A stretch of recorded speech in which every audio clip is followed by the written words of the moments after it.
Art-Centric Podcast with Rafi and Klee. Hola, you amazing artists. It's Rafi. And Klee. And today we're going to just answer some questions and talk about the getting yourself back into where you want to be when, chaos is happening. The chaos that is being an artist, basically. Because the chaos of being an artist not only has to do with having a billion art materials all over the place, probably strewn about, which if any of you guys are like me, you do not have those Instagram ready studios that look all like nobody paints in them. I did a lot of times, like I see these like picture perfect Instagram photos and I'm like, that has to be a separate room with just like one easel and no actual painting going on. Yeah, and also, that's fine too, but yeah, like my space doesn't look like that. I do try to keep organized, but things get messy. That's right. And Diego, by the way, you guys, if you're listening to this at home, our amazing Rogue Artist family is here with us tonight. So if you hear us reading comments or questions or any of the brilliance that comes out of our mouth, chances are that we are reading it from them. And Diego says, don't forget to hit that like button. Thank you, Diego. Yes. So anybody listening to this on whatever platform you're on, if you could like this podcast, go ahead and do that because it's going to be a good one. Yeah. So we have a question that we want to get started. Actually, why don't we get started with updating everybody on where we're at, what's going on, okay, and what we're doing. That sounds good. Jay said I have a PA standard basement for my studio as well. We do the best we can. Yeah, we do the best we can. Yeah. The PA standard. Tyler said, yeah, my studio is not Instagram clean. Lol, gonna organize it while I have time off. Yeah, So my method of organizing my studio is, and I'm going to do a video. Did I do a video? I did a video, but I'm going to do an actual video of the studio and how it is that I keep it organized because I am lazy. I am very, very lazy. In fact, some of my really awesome techniques that I love in my art is because I'm lazy, and that's how that technique came about. Or are you an efficiency expert? I'm an efficiency expert, exactly. Ruby said, thank God, I thought I was the only one who was a mess. No, I am, and the thing is that I'm super lazy, so like everything, even the way that I organize my art, my paint, goes in bins of similar color, right? So I only have like 5 bins where I'm like, these are in the family of blue, and they all go in there, and they're all just jumbled in there. So when I need anything that is even like remotely blue, that's the bin that I go in. Mm-hmm. And the same thing for red. So like there's reds and pinks and things like that, and then orange, and then obviously black and white, and then greens and yellow. So anything in those families, because that way when I'm cleaning up the studio, because I usually have paint tubes everywhere, I just grab similar colors and throw them in one bin. It actually, I think it works and it looks pretty nice, but you have a bin for every primary color and every secondary color. Yeah. And then black and white. Yeah. And so that's a few more than 5 bins, but I catch your drift. Well, is it? No. We have 3 primaries, 3 secondaries, plus gray, black and white. So that would be like 8 bins. 1, 2, 3, 4, 5, 6, 7, 8. Yeah, you're right. Okay. I have have 8 more than bins. 5? 8 bins. 8 bins. My bad. I just organized my supplies, said Kathleen. It was like that. Yeah, I basically, so everything goes in a bin or something where I just am able to throw it in. So like when I'm cleaning up the studio, I'm just able to like throw things in their bin, and then my studio is reset. And if I want to go the extra mile, depending on how messy I was in my last project, I might sweep. Or like, if we're being really on top of it. Yeah. Diane said, my studio doesn't exist. My kitchen island is my best friend for my projects. Forget space for meal prep. And then Jay said, I use rolling bins or racks for pretty much everything. Diane, maybe you could get one and roll it under the table.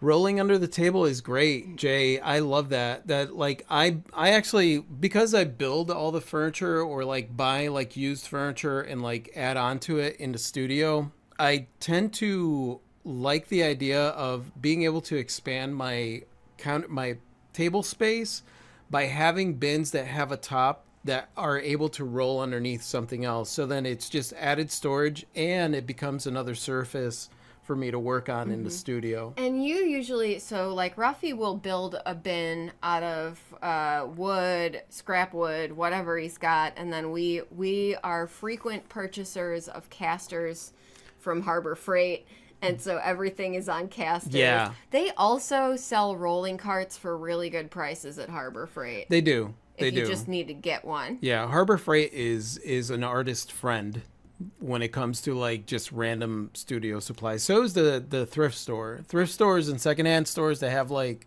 furniture for cheap. Mm-hmm. You know, it's like, you know, even an island for a kitchen, if you find one cheap, like you could use that in the studio. Totally, yeah. And you can also take said furniture apart and reconfigure it to your liking. That's what I love. I love doing that. I love grabbing old furniture from the store that's like super cheap, you know, and like especially if it's even more cheap because the countertop is beat up or something like that. It's going to get covered in paint. So like I love finding furniture and then adding shelves or casters or something to it and reconfiguring it. Mm-hmm. Harbor Freight is one of my favorite places, said Bethy Bear. Yeah. Christine said, I often disorganize my studio while listening to my fave Rafi and Klee stream. Everything is on wheels to accommodate different projects. Yes, I love that. And I this is the first time that we have a studio where I actually have like solid surfaces, right? Only because that like brick wall. But I built up those solid surfaces so I could slide things underneath. And so because you end up getting a lot, like I have an area for like block prints. I have an area for my printer, for the big format printer. I have an area for cutting paper, you know, cutting large prints. I have an area for now that slides out for my stencil cutter. I got a stencil cutter that I'm excited about learning how to use. I haven't even plugged it in yet. So, but I do have a stencil cutter. So like I'm really excited about some of the stuff. Yeah, because I want to do a series, a graffiti art series. And so like there are certain things that I have from my past that I used a stencil.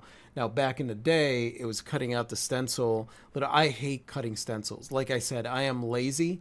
So anything that is tedious like that, I'm like, I can't do this. Like, I don't even know how I was able to do it back in the day. And by the way, there'll probably, I was just gonna, Tyler asked you, is it a Cricut? So we did a lot of research because there were certain things about the Cricut that we were like, And so what I found was that the Silhouette Cameo, is a big competitor for Cricut. I don't like I don't like subscription models that have to do with like equipment that you need to use. It's the reason that I use Affinity instead of Photoshop, and the reason that the Cricut, I was like, I don't want to be locked into a subscription. Yeah, and people were saying that they were like losing their designs if they were not keeping up.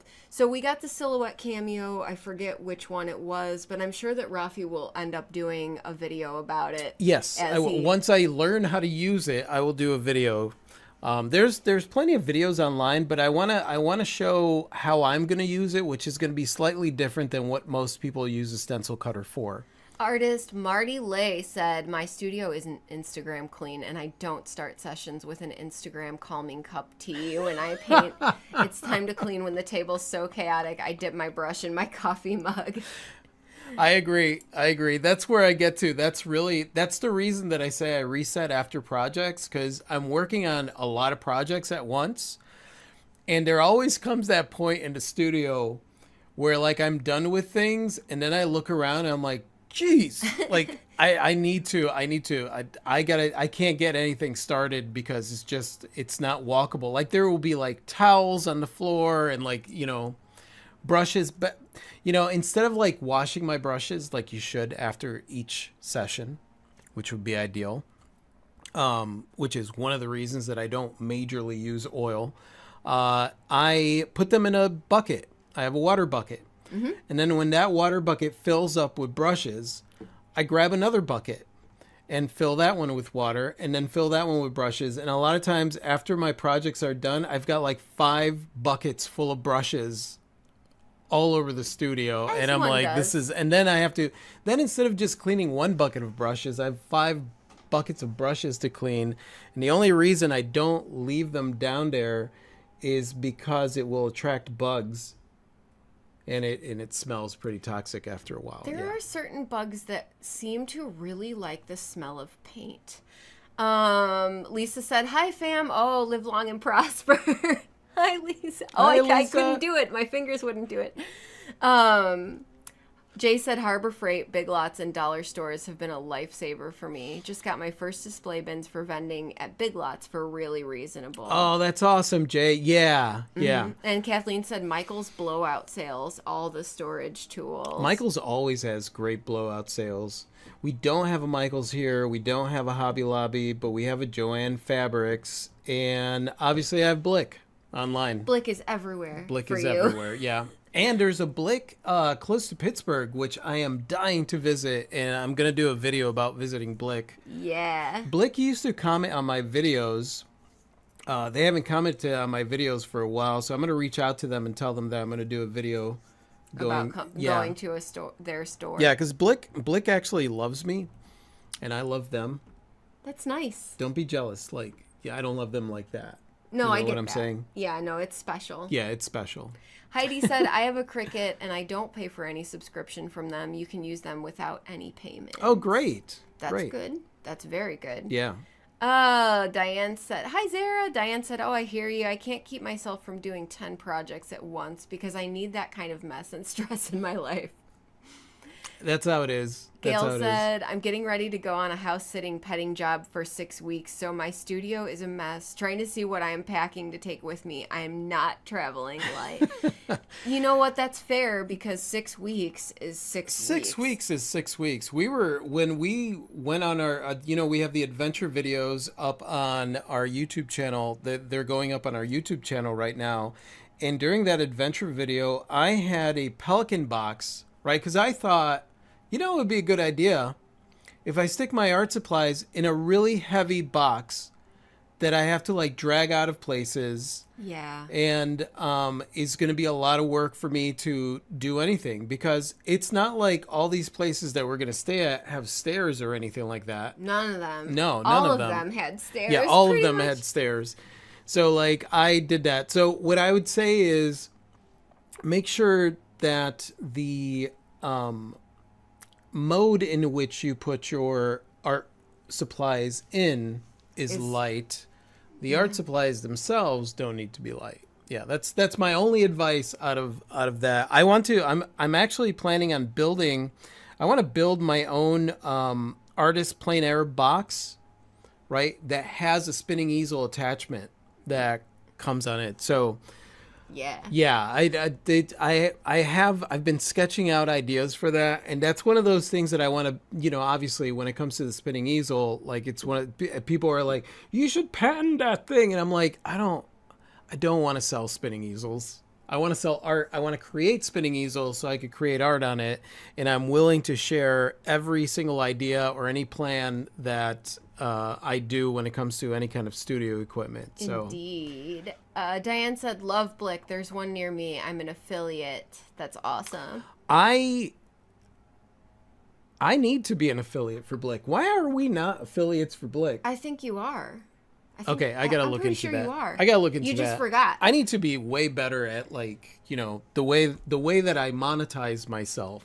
I am not good at monetizing myself. with Gail has a these new things. Blick less than a mile away. Oh, that's so awesome. Amazing. Christine said, "Lol, I do the same thing with brushes, but I use a little Murphy's oil soap in the water, and it keeps them soft and prevents the acrylic from setting in." Oh, that's great, Christine. Thank you. Yeah, that's a good thing to have around. Yeah. Murphy's oil soap. Heidi said, "I thought our Joann closed in the mall." If that's the case, Heidi, you're probably You're right. probably right. We probably just don't know that because we've been living in chaos. It has we been don't know. chaos We don't here. really know what's going on sometimes. Jay said, "I used to go to the Blicks in Los Angeles, and I swear you would hear a choir when we walked in." That's what I'm hoping happens when we go to the one in Pittsburgh. Like I want to like walk in like, whoa. If it's not there, we're going to put it there in post. We're gonna put it in post. Yeah. Tyler said, "Oh, a spinning plein air easel would be so cool." Yeah. So I'm gonna be working on that design, and I have like heavy duty Lazy Susans that I use for my big spinning easel. But because I got those at American Science and Surplus, which by the way I love. So if you guys don't know about American Science and Surplus, look up sciplus.com, sciplus.com. They are basically A surplus. a surplus and scientific instrument and outlet. yeah, scientific instrument outlet. They will have all kinds of, so if you like doing like weird things with your art, or you're like thinking of like creating like weird sculptures or something like that, that's definitely a place that like I love looking at all the stuff that they have. And you're welcome for their humorous descriptions Yes. and all the fun you will have reading them. We used to live close enough to the physical, one of the two physical it locations. was in Illinois, yeah. Yeah, so I used to go there sometimes and just wander around. It was good times. Hi, Wendell, and hi, Ginger. Hey Wendell, hey Ginger. Commission Junction, I mean, said Diane. Commission Junction. Ginger said, has it been slightly less chaos nowadays? I hope. We are getting there. We're getting to less chaos, definitely. I would Yeah. say we definitely can see the peace setting in. So the chaos moved out, and so I'll give you guys a quick update on what's going on. And for anybody that is listening to this story for the first time, the last month, a little bit over a month, has been a little bit of a distressful moment with some of the some family.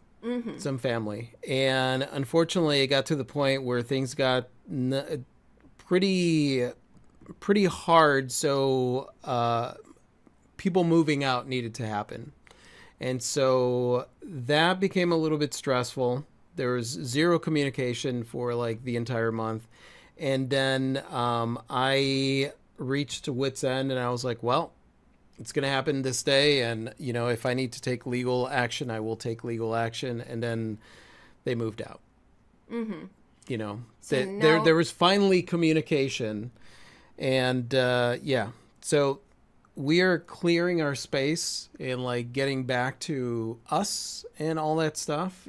Trying to make the space ours again, processing our feelings, having realizations every day, and this is the life art balance. It is the life art balance, because that's the thing. It's like, you know, I before all of this stuff happened, like I said, this has been going on for a little bit over a month, and before all this stuff happened, if you guys remember, I decided I was going to get back into the game. I'm getting back into the artist game because, you know, we moved in, and then it's been basically a few years of like getting ourselves situated, getting caught up, and getting our bearings. Yeah. and getting our bearings. So this year was like, great. That means that I am ready to hit the gallery scene. I'm ready to go out and do some shows. I'm ready to like really start connecting with our new community and beyond. And then all this stuff started happening. Meanwhile, I'm like communicating with galleries, setting up solo shows. We're having concerts, you know, we're setting up music shows. Grant writing. I'm writing grants, you know, Book like writing. trying to get book writing done. And like there's this chaotic thing that is taking up all my brain space, right? So like anytime, because you know that if you're working on art or you're like getting ready to do a show, right, there's a lot of time that you spend with your thoughts.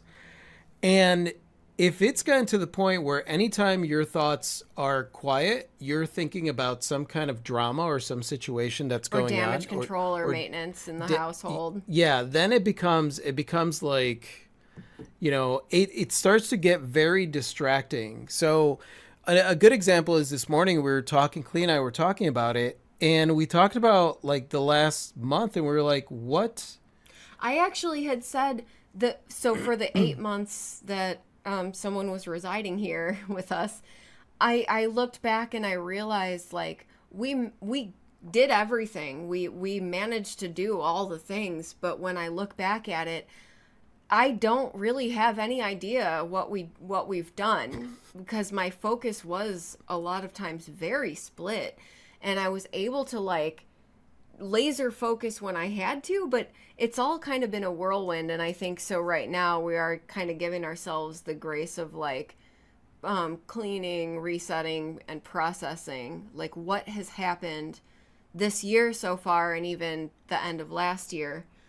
And celebrating, reminding ourselves, now that like, our space is back, celebrating everything that we have accomplished. Yeah. Because I think it's been kind of like, all right, I got to take care of this, but there's this going on. I got to take care of this, and there's this going on. And I think that that's the balance where you start to look around, and if there is something that is pulling you away from your creativity or what it is that you want, then you really have to evaluate that and decide, like, you know what? Self-care, kind of like what Jinja is saying here, you must put yourself and your sanity first. I'm glad to hear you're getting things back together. Yeah. Jinja said nothing like hitting black ice on the road to wholesome, but progress ahoy. You're moving in the right direction. Yeah, so everything is good. Today was good. We cleaned up the spaces and we're resetting everything and getting back to that place of, there is a place that I am used to being in, and that place is a place of opportunity, joy, and excitement. Yeah. And unfortunately, I don't want to blame anybody for not feeling that, but it was a little chaotic, and it was a little hard to focus on that. It was, and sometimes that can sneak up on you, but I had the realization yesterday that I hadn't even given a fleeting thought to the music writing process or recording or releasing any new music, basically since Interdimensional Millipedes dropped in the spring of this year. Music got thrown aside. I had jewelry designs in queue that got thrown aside. There was a lot of focus on the dynamics here and just household stuff. Well, the book that I'm working on, yeah, the book really, really, like, the amount of time and focus that I need to put in the book was getting pulled by, I'd get ready to sit down and write. And this is what happens. Like, you get ready, you're like, all right, I'm going to work on some art this week, or I'm going to do some writing this week, or we got some music going on. You've got these plans. And then next thing you know, like, you get hit by an emotional bazooka that morning because something is going on. And then next thing you know, like, you just, you're not there. You're not there. Your mind's not there, and to sit down and write a book or to work on some art and stuff like that. Like, it's really important that your mind be where you want your mind to be. So one of the lessons here, and there are many, and since we're not going to do the whole podcast on this, I won't get into it, but one of the realizations was, okay, so we're in a good position right now because the situation has resolved, so we're able to resume what we call normal for us. But we both also realized, hypothetically, if the chaos was still happening here, then the thing that needed to happen eons ago that didn't happen was really clear boundaries. Yep. And that was where we fell short. Yep. And that was a lesson that was learned. Yeah, whenever something like this is going on, one thing that we do is we'll ask ourselves, well, what is the gift in this situation, right? And it's really easy to be in, like, in the other place where you're like, this sucks. I don't like this. I don't want this anymore.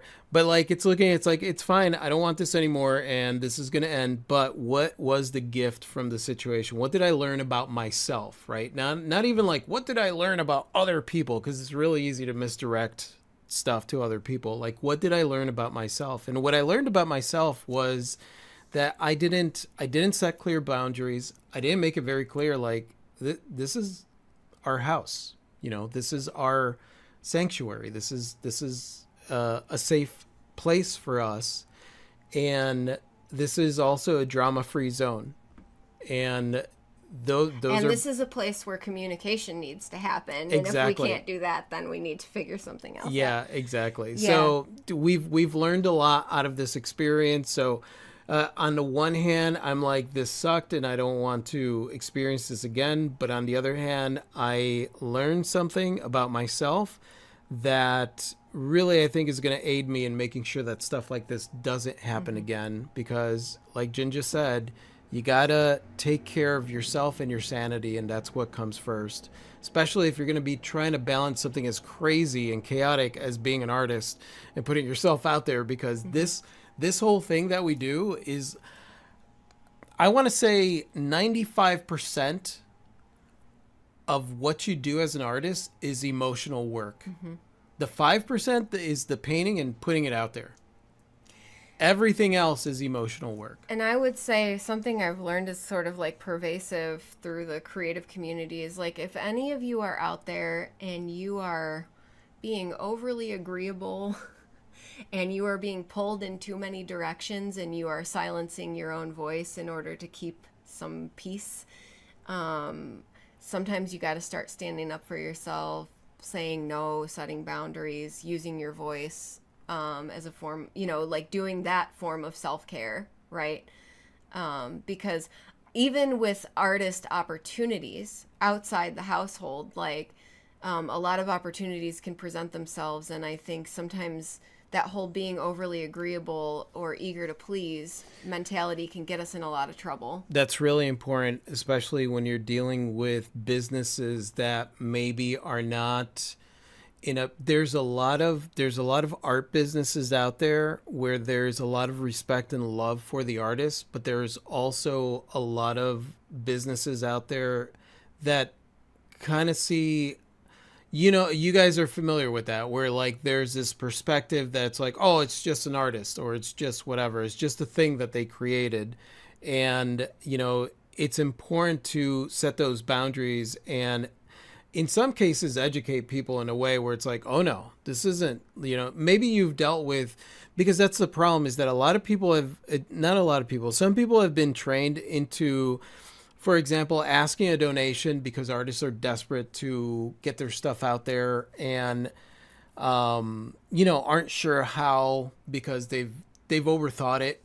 The process of putting yourself out there is really not that difficult. The problem is that we tend to overthink things and think that there's a right way and a wrong way. And that a lot of times causes a lot of desperation. And so sometimes some businesses or like other people are used to dealing with artists that are like that. And in those cases, you do have to educate them and be like, no, I'm a business. I'm a legitimate business. And these are the boundaries that are set. And if with me, for example, if you want a donation from me, I have no problem donating as long as I believe in the event. And if there is an event where there are going to be ticket sales, then my donation counts as money towards the ticket. You know what I mean? Like, I'd better be invited to this event where you're going to be auctioning off my art. Ginger's like the whole, I thought we were friends. Why can't you give me this giant piece for free? Freaking parasites. And yeah, to your point too, like we've learned the hard way, donating work to, and by and large, the art we've donated, it's been a great experience. Yeah. Almost across the board. But there were a few occasions where they just took the art, didn't care, told us we could buy tickets if we wanted to be there. The artists weren't welcome to be at the event. And that was kind of like icky. Yeah. So, if something is not landing with you or leaving a bad taste in your mouth, or you think you're being, your boundaries are being abused in some way, I think it's really important just to speak, to use your voice. Yeah. So anybody listening to this, listen, if you're putting together an event, right, where you want artists to donate work so that you could raise money for whatever great charity that you are doing, and you are a good person, I know you are, because you're doing a charity event, remember that your artists are human beings who deserve to be respected, and their art has value, hence why you are auctioning off their work. So if it is a ticketed event, make sure that your artist should be there, so that the people that are buying the work can meet the artist. I mean, what a novel idea. That would be ideal. And B, make sure that you respect their time and respect what they do and what they're doing for you. Nobody has to donate anything to your auction, and that's the thing to remember. You might run into a lot of people that are like, oh, this is a great opportunity. Nobody wants, if you're doing an event, nobody wants to do it for exposure. we could all expose ourselves We're, just fine. we're all very exposed. We're all very exposed. We're good at exposing ourselves. We don't need your help for exposure. Jay said, I've been learning vending and building my website and putting out fires everywhere. I'm priming canvases while watching this because I have to make something at this point for my health. Yeah, that's great, Jay. Yeah. Well, thank you for watching us while all the stuff is going on. And that's the thing, too. Like, if you're feeling mentally and emotionally sound, you can shift gears and single task efficiently, like I like to say, because I'm not a multitasker, but I can shift gears, and I'm an excellent single tasker in rapid succession. Get in a lot done. Yeah. But like now Diane's describing, like, I've hit a brick wall lately due to issues in the household, and my creativity and imagination is forced when it shows up at all, right? Yeah. So if you are feeling tapped emotionally, mentally, sometimes a period of pause and what do you need? What's missing here that needs to be refilled inside? What conversation needs to happen? What boundary needs to be in place? What self-care do you? What love do you need to give to yourself? What needs to happen so that you can come back? Because that place of completely tapped out, and even if it snuck up on you, right, and it'd been going on for a while and you didn't realize it, it's not sustainable. And you can't expect yourself to create at high levels when you're tapped. Yeah. So and that's the thing, you guys. Remember, creativity lies in everything. So if you need to take a walk in nature, if you need to punch a punching bag, if you need to go scream into a pillow, if you need to do anything, like I did primal screaming during this period of time. The neighbors heard it. That's fine though. Yeah. I roared. And Clea did roar. I did this around the yard. There was a lot of jumping and hollering. Gail left us a Z. Awesome. I'm not sure why. Diane said, lol, exposing yourself. What kind of video am I watching? Hi, Nanu. Hey, Nanu. Ginger said also roots before fruits. You gotta lay groundwork for yourself and stay on solid ground if you want to get anything solid back from it. Well said, Ginger. Yes, that is really good. If you don't set boundaries, you're ripping your roots up. Exactly. That is a beautiful way to say that. You're a serial task killer. Indeed, sir. And it sounds like you are too. Primal screaming. I love you, Clee, so much. Hi, Cass. Hi, Cass. Hi, beautiful people. I love you too, Ginger. Kathleen said the challenge there is why anger feels wrong. My house growing up wasn't emotionally friendly. It's a process. It is a process. Mm-hmm. It is a process, because that's one of those things that I had to work through this morning. Like this morning I woke up, after the fact, after like evaluating some things, and some stuff happened where some of my stuff was taken. Like my personal stuff was taken. Mm-hmm. And so this morning I woke up and I was angry. Like, I was just angry. And it's funny because it's one of those things where I'm like, this is one of those moments where I'm really happy that our series is airing on YouTube, because like I was mad. I was really mad, and I needed to process my emotions, and I knew that I'd get through it, but it was like one of those things where like anger is so palpable that you do have to process it. You cannot bury it inside of you. And so you got to go through that, and you got to release it out and just good. Go through. Yeah. Anger is part of the healing process. It's and it's for however long you need to feel that way. And I think the objective is to always be feeling your feelings and always looking for the most loving thing for yourself and letting it out, right? Primal screaming for me is a way to let it out when I physically need to have a release.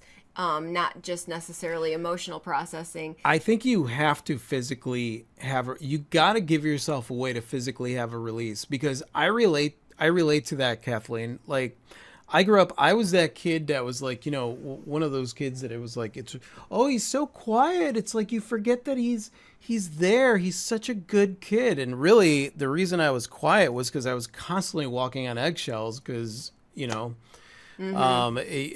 anything that I did, I was going to get in trouble. So I didn't really learn how to process things back then. I So think, yeah, a lot of us probably didn't get taught how to process feelings properly. That was Otis that gave us a Z. Hi, Otis. hey, Otis. He loves our voices, and he loves to come and walk around. Oh, well, thank you, Otis. We I love you, appreciate Otis. the Z. Marty said, after years of Good Girl, not listening to gut or red flags, art making and sharing later in life is relearning to trust inner knowing. Yes, Marty, and that's why it's funny because like you might be listening to this podcast and be like, when are we going to talk about art? We are. We totally are. And we are because like at the end of the day, I think the reason I love talking about this with you guys, and this was a fear of mine, right? This is too much vulnerability. You're going to talk about feelings? You don't talk about feelings, and that's kind of how I grew up.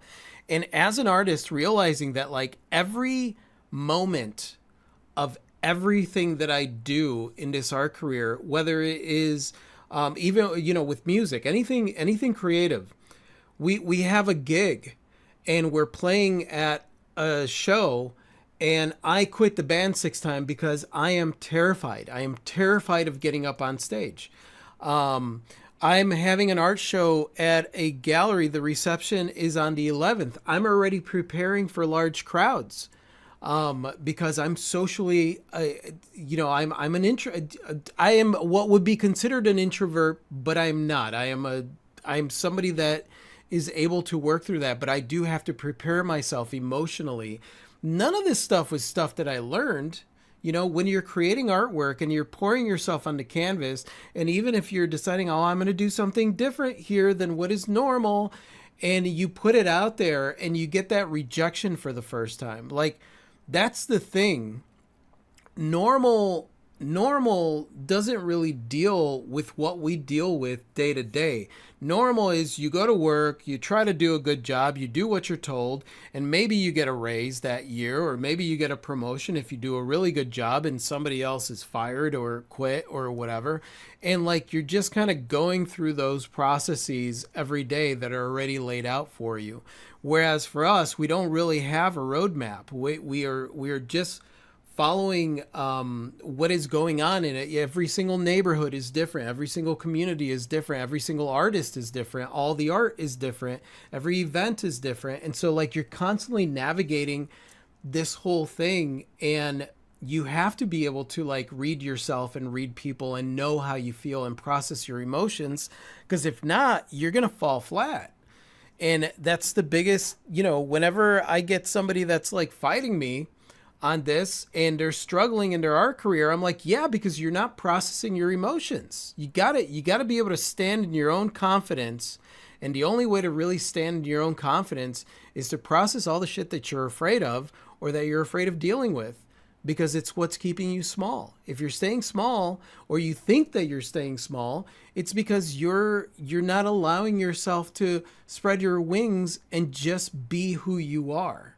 That really is, at the end of the day, being an artist for me is really tuning in and figuring out who you are. Mm-hmm. Who you are in every single given situation, and putting yourself out there unabashedly, unashamed, just being you fully to the extent of who you are, and being completely unapologetic about that and saying, world, I am here, like it or not.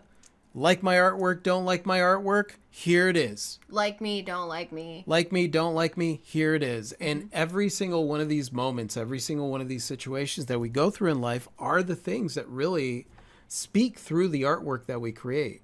Jay said, I relate to what y'all are saying. I had a tough childhood, and being creative is a healing act of rebellion. Yes, absolutely. Jinja said, if you don't find a release for any emotions, the body keeps the score, and it will work against you if you fight it. That is so true. Yes. We have been experiencing that lately. Yeah, there's been some physical indicators from our bods that we need to be looking at these things. Nanu said, I've been doing a lot of screaming lately. I'm still making art, but I have pulled back from all social media except Discord. I'm just going to create for a while, just for me. Yeah. Nanu, screaming and creating for you is Do it. good. Screaming while creating. That Or, works too. For me, also, putting on the radio and singing loudly to it is also a release for me.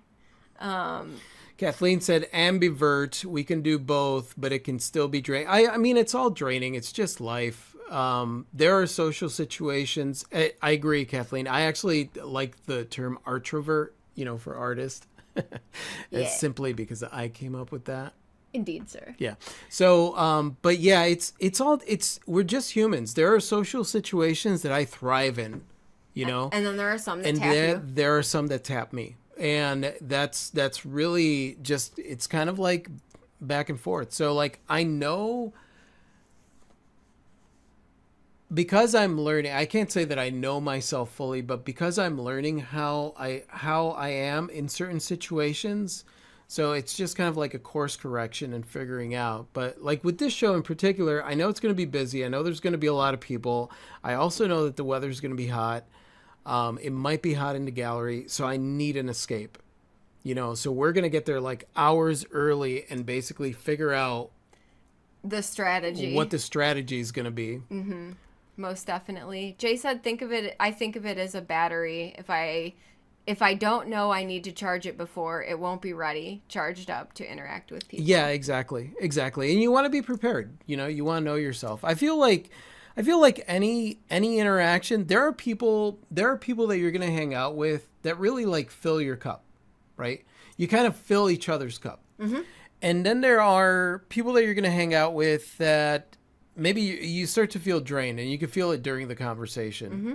And when you are going out and you're interacting with a lot of people, it's hit or miss. You're going to meet some people that you're like, oh, this is great. I'm really enjoying this. And then you're going to meet some people where it's like all of a sudden, and especially if your insecurities start flaring up, like hemorrhoids, it's not pleasant. Oh my. And it's very draining. Yeah.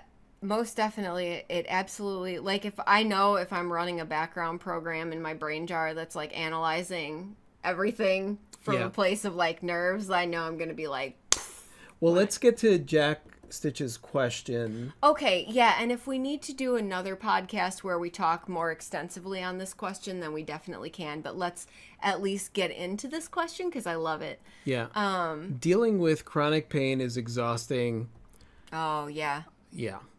It can be hard. When you've got a physical thing, it colors the whole experience of anything. It does. And like you really need to have that time for healing and relaxation and prep beforehand. I've been feeling better here, but this sciatic nerve pain was pretty chronic for the last 2 years. Yeah. And so even now, like I'm very conscious of it. So how long am I going to be on my feet? Is there a place for me to stand?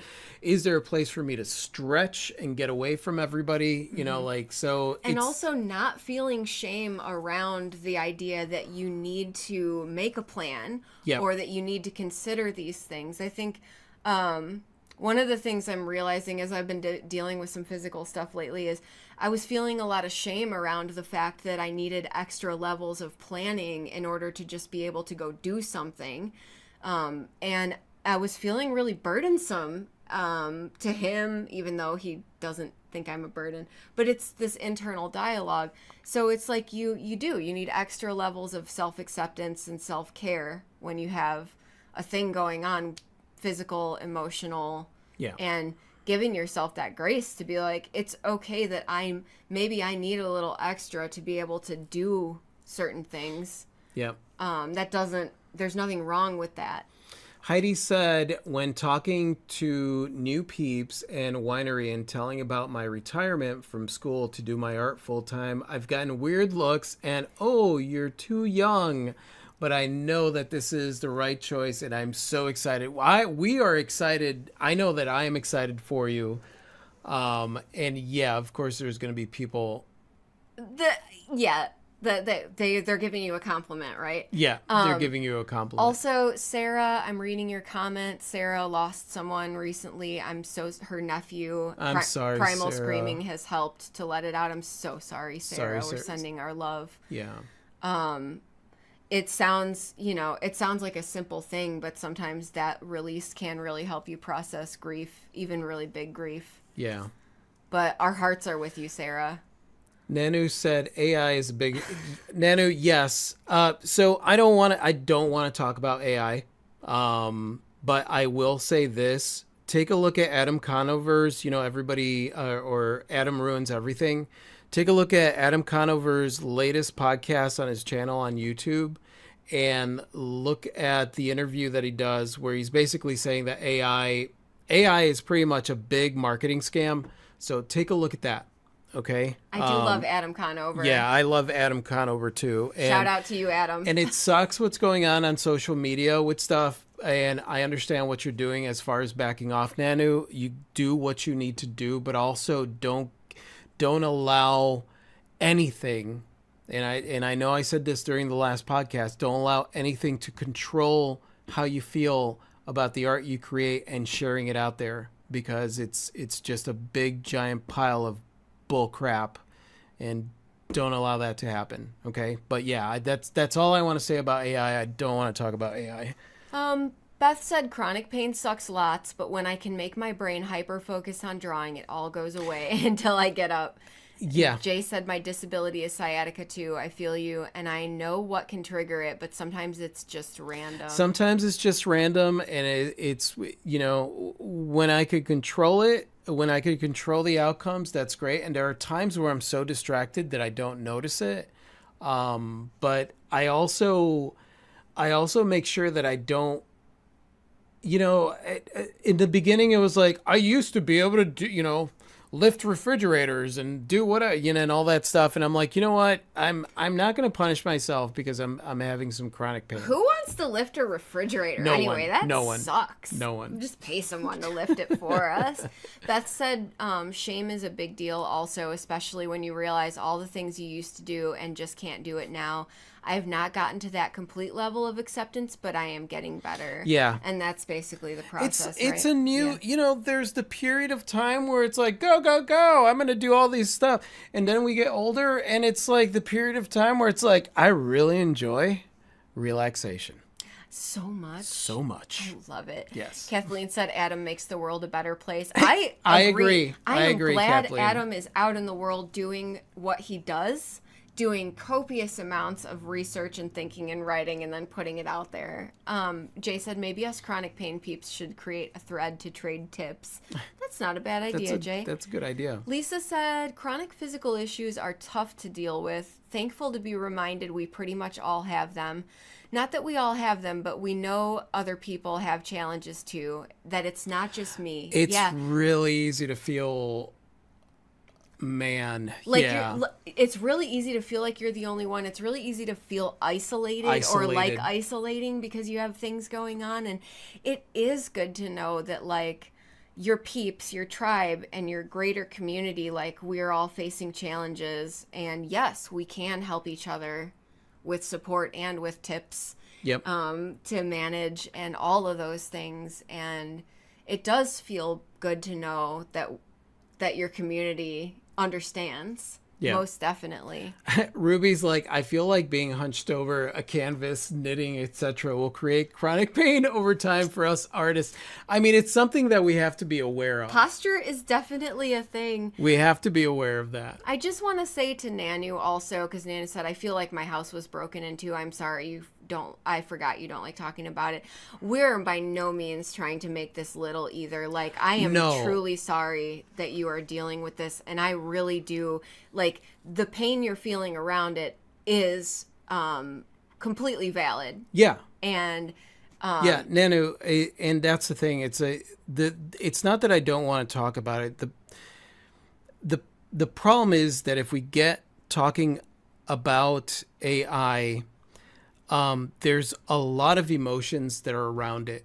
And my attitude, and the thing is that you've heard me say this before, do not allow anything, and I mean anything, to stop you. Yeah. You know, and I tell you that, and I know that you hear me, but I also know that if you are wrapped up in that and feeling all that pain, like those words aren't going to mean anything to you. Mm-hmm. So, and I know that a lot of people, when it comes to, it sucks, but honestly, what did you expect from the social media companies? It's not like they have a history of being on the up and up. On the up and up. Yeah. You know, it's like it's a platform that we can use or allow ourselves to feel used. And so, like, you know, there's workarounds. AI isn't going to get, you know, it's just, there are workarounds on how you display your art and how you really show, you know, what it is that you're doing without actually showing what you're doing, you know? And that's the thing. And honestly, social media is just a method to allow people, remind people that you exist, but really it's like the face-to-face interactions, the stuff that you do. You know, you working, doing a video where you're working on something doesn't give AI anything. You know what I mean? So it's like, and that's the thing, Nanu, is that like you're hella talented and you do so many things, and it's like AI cannot control your outcomes. You have complete control. Just don't feed it. Don't feed it. Feed the people that love you and that are following you, but don't feed the system. Yeah. Don't feed the system. It's like Jay is making a good point too, and I feel like leaning into this is in part what you're talking about of stay one step ahead. People, the more AI art BS that's out there, the more people are going to be also wanting human-made art. So Jay was saying people have been buying from me more since AI came out. Yep. They want a real artist that they can know and follow and meet at events. AI is, but there's beneficial rebellion to it. Yeah, exactly. I mean, that's the thing. Like people are ordering artwork from me because I'm not a robot. And the truth is that like all of that AI art looks like AI art, you know, and there are methods and ways to show that you do what you do. Yeah. And I don't want to demonize AI art or anyone who utilizes the tools either, but if it's not your thing and you are not feeling it, then lean into the human-made art. Put it on your website. Art made by humans. Yeah. Because if it is something that is if you're allowing AI to cause you pain, it's really going to discourage you. Yeah. And I think Nanu, like taking that time, you know, to get yourself back to a place where, and remember one of the problems too is that if like you're hella focused on this, you're going to get all the algorithm posts and stuff about that stuff, and it becomes this Ouroboros of things, and like just don't feed it. Nothing trumps handmade with lots of happy accidents, said Jinja. Exactly. Definitely. Exactly. So Nanu also said, "Oh, I know that we were not trying to belittle the experience." So we have this question, but I genuinely am thinking that we could do an entire podcast on this question. How would you guys feel about the next podcast being about what it was like to let go of everything that we were doing and having and being in our previous lives to pursue our crazy adventure / launching our art career? And how were we able to live and travel and feed ourselves while doing so? So yeah. I do feel like that could be a whole podcast. Yeah, if you guys don't know this, we, back in 2009, I left the corporate world. I met Clee, and we hopped in the back of a 92 Ford Explorer and traveled the country for about 2 years. Mm-hmm. When we left Illinois, we had like $300 in our pocket, and somehow we traveled for 2 years. Yeah. And we're able to find ourselves and let go of that fear. It's funny that fear of like, you get used to having a paycheck or whatever, getting rid of that fear and really, really learning how to be scrappy Yeah. in a really And creative way. I think it would be fun to talk about also like then versus now Yes. and like what we had at our disposal, but like what people have now and like some of the cool stuff that some of the Rogue fam has done while being on the road and Yeah. such too. Yeah. So yeah, I look forward to that being a whole podcast next time we get together. Yeah, and it looks like, yeah, that would be awesome podcast. That would be a great podcast. Ooh, yes, that would be great whole podcast. Would love to hear the whole story. Yeah, we could tell you guys the whole story. Yeah. Yes, I would love to hear that. Yeah, okay, so we'll do that for the next podcast. And as far as this one, hopefully you guys got something out of this. I think this was cool because we covered studio chaos, family chaos, emotional chaos, physical chaos, social media chaos, while still arting, Sciatic pain. sciatic chaos, Yeah. and still finding that balance or taking a pause or whatever you need to do, giving yourself that grace and self-love and leaning into your community. I think it's important. Isolate if that refuels your batteries, but lean into your community if that refuels your batteries. Or find, it's little by little. Like, Yeah. A big component, I would honestly say, if I were going to do percentages here, I would say that 30% is creating the art. 70% is putting it out there. That's really where momentum gets going. And honestly, in the process of putting it out there, I've also been inspired to create new works. Yeah. That I had never, joining a group show or like, if there's a theme for a thing or whatever. I could tell you right now that every single show that I juried for or festival that I did or gallery solo show or whatever it was, I was terrified. Mm-hmm. Absolutely terrified. Just terrified, completely terrified.